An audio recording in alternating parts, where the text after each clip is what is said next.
Nah, halo guys, di video kali ini saya akan membahas tentang variasi metode penelitian. Yang pertama, perbedaan mendasar mengenai penelitian kuantitatif dan penelitian kualitatif. 1.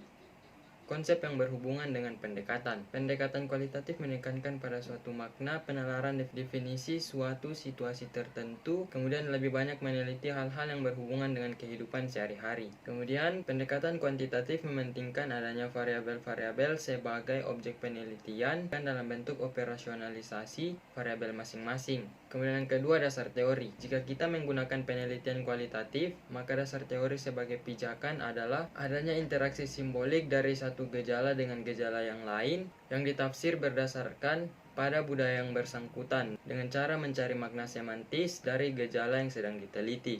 Kemudian lain halnya dengan penelitian kuantitatif. Penelitian ini berpijak pada apa yang disebut dengan fungsionalisme struktural, realisme, positivisme, behaviorisme, dan empirisme, yang intinya akan menekankan pada hal-hal yang bersifat konkret, uji empiris, dan fakta-fakta yang nyata. Kemudian yang ketiga, tujuan. Tujuan utama penelitian kualitatif ialah menggambarkan pengertian konsep-konsep yang akhirnya menjadi teori. Penelitian kuantitatif bertujuan untuk menguji teori, menunjukkan hubungan antar variabel, memberikan deskripsi statistik, menaksir, dan meramalkan hasilnya. Kemudian yang keempat, desain. Penelitian kualitatif, desainnya bersifat umum dan berubah-ubah atau berkembang sesuai dengan situasi di lapangan. Nah, kalau penelitian kuantitatif, desainnya harus terstruktur, baku, formal, dan dirancang sematang mungkin sebelum dilakukannya penelitian. Nah, desainnya ini bersifat spesifik dan detail karena desain merupakan rancangan penelitian, karena desain merupakan suatu rancangan penelitian yang sebenarnya yang akan dilaksanakan. Kemudian yang kelima, data. Penelitian kualitatif datanya bersifat deskriptif. Maksudnya datanya berupa gejala-gejala yang dikategorikan ataupun dalam bentuk lainnya seperti foto, dokumen, artefak, dan catatan-catatan lapangan pada saat penelitian dilakukan. Nah, penelitian kuantitatif datanya bersifat kuantitatif atau angka-angka statistik ataupun koding-koding yang dapat dikuantifikasi. Kemudian yang keenam, sampel. Nah, penelitian kualitatif memiliki sampel yang kecil karena pemilihan sampel didasarkan pada kualitasnya, bukan pada jumlahnya. Oleh karena itu, ketepatan dalam memilih sampel yang baik akan menjadi salah satu kunci keberhasilan untuk menghasilkan penelitian yang baik. Nah, dalam penelitian kuantitatif, sampelnya berjumlah besar, karena aturan statistik mengatakan bahwa semakin besar sampel, maka akan semakin merepresentasikan kondisi real. Kemudian yang ketujuh, teknik. Nah, penelitian kualitatif menggunakan teknik observasi di mana peneliti akan terlibat langsung dengan yang diteliti. Sedangkan penelitian kuantitatif menggunakan teknik observasi terstruktur. Survei menggunakan kuesioner, eksperimen, dan semi eksperimen dengan melakukan interview. Kemudian yang ke-8, hasil yang diteliti. Nah, yang ke-8, hubungan dengan yang diteliti. Pada penelitian kualitatif, peneliti tidak mengambil jarak dengan yang diteliti. Nah, hubungan yang dibangun didasarkan pada kepercayaan. Nah, dalam praktiknya, peneliti akan melakukan hubungan dengan yang diteliti secara intensif. Nah, pada penelitian kuantitatif, peneliti mengambil jarak dengan yang diteliti. Hubungan ini seperti hubungan antara subjek dan objek. Nah, hal ini dilakukan untuk mendapatkan objektivitas yang tinggi. Kemudian yang ke-10, analisis data.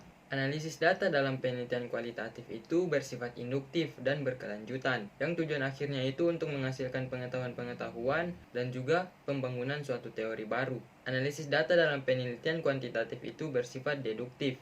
Uji empiris teori yang dipakai dan dilakukan setelah pengumpulan data secara tuntas dan menggunakan sarana statistik. Kemudian yang ke-10, kesimpulan, yang dimana masing-masing dari metode penelitian kualitatif dan penelitian kuantitatif ini memiliki kelebihan dan kekurangannya masing-masing. Pada penelitian kualitatif, penelitian ini memakan banyak waktu, reliabilitasnya dipertanyakan, prosedurnya tidak baku, desainnya tidak terstruktur, dan tidak dapat digunakan dalam penelitian yang berskala besar. Dan pada akhirnya hasil penelitian dapat terkontaminasi dengan subjektivitas peneliti. Nah, sedangkan pada penelitian kuantitatif memunculkan kesulitan dalam mengontrol variabel-variabel lain yang dapat berpengaruh terhadap proses penelitian baik secara langsung maupun tidak langsung. Dan untuk menciptakan validitas yang tinggi, diperlukan kecermatan dalam proses penentuan sampel, pengambilan data, dan penentuan alat analisanya. Nah, kemudian kelebihan dan kekurangan dari penelitian kualitatif dan penelitian kuantitatif. Untuk kelebihan penelitian kualitatif, pertama, Pertama, deskripsi dan interpretasi informan dapat diteliti secara mendalam. Kemudian yang kedua, mempunyai landasan teori yang sesuai fakta. Ketiga, penelitian berjalan lebih subjektif. Yang keempat, sangat efektif jika digunakan dalam mencari tanggapan dan pandangan, karena penelitian yang dilakukan bertemu secara langsung. Yang kelima, adanya pemahaman khusus dalam menganalisa. Nah, kemudian kekurangan dari penelitian kualitatif. Yang pertama, peneliti mempunyai tanggung jawab besar terhadap informasi yang diberikan oleh informan. Yang kedua, bersifat sirkuler. Kemudian yang ketiga, perbedaan antara fakta dan kebijakan kurang jelas. Yang keempat, ukuran penelitian kecil. Yang kelima, tidak efektif jika digunakan dalam meneliti keseluruhan atau besar-besaran, karena penelitian kualitatif ini lebih cocok digunakan untuk meneliti penelitian yang berukuran kecil. Nah, kemudian kelebihan dan kekurangan dari penelitian kuantitatif. Pertama, kelebihan dari penelitian kuantitatif, yaitu yang pertama, penelitian lebih berjalan secara sistematis. Kemudian yang kedua, mampu memanfaatkan teori yang sudah ada. Kemudian yang ketiga, penelitian lebih berjalan objektif. Yang keempat, spesifik, jelas, dan rinci.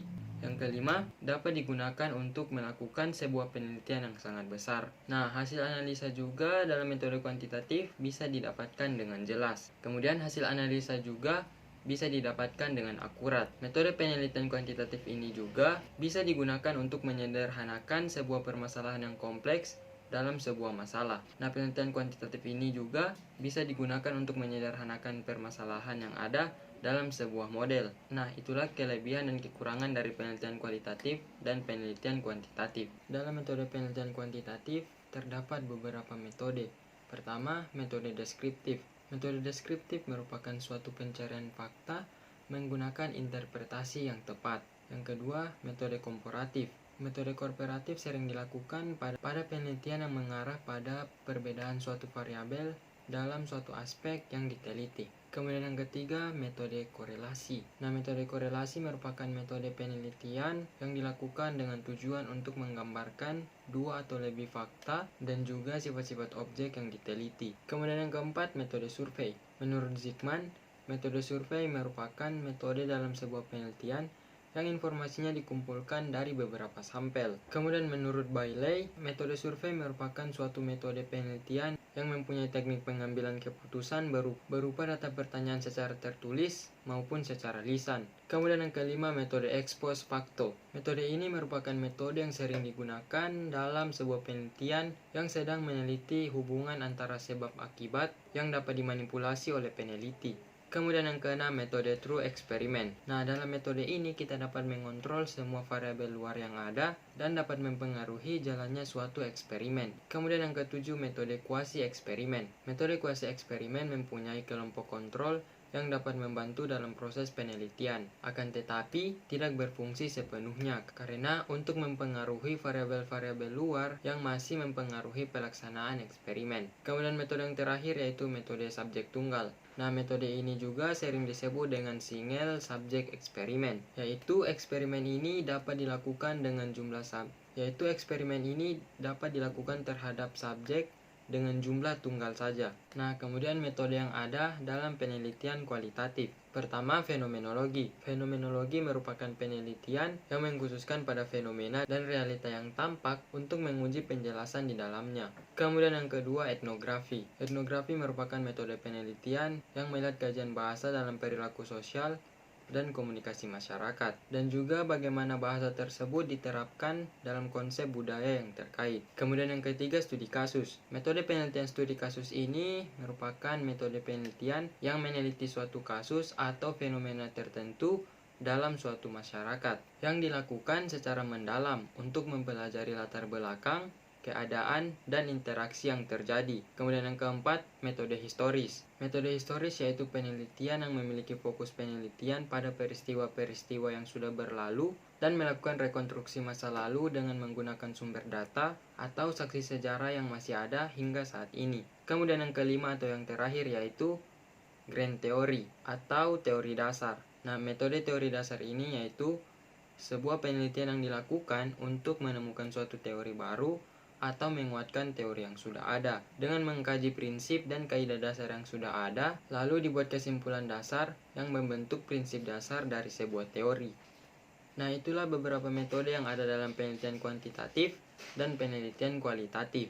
Nah, sekian dari saya mengenai variasi metode penelitian. Mohon maaf apabila ada kekurangan dan kesalahan dalam video ini. Wassalamualaikum warahmatullahi wabarakatuh.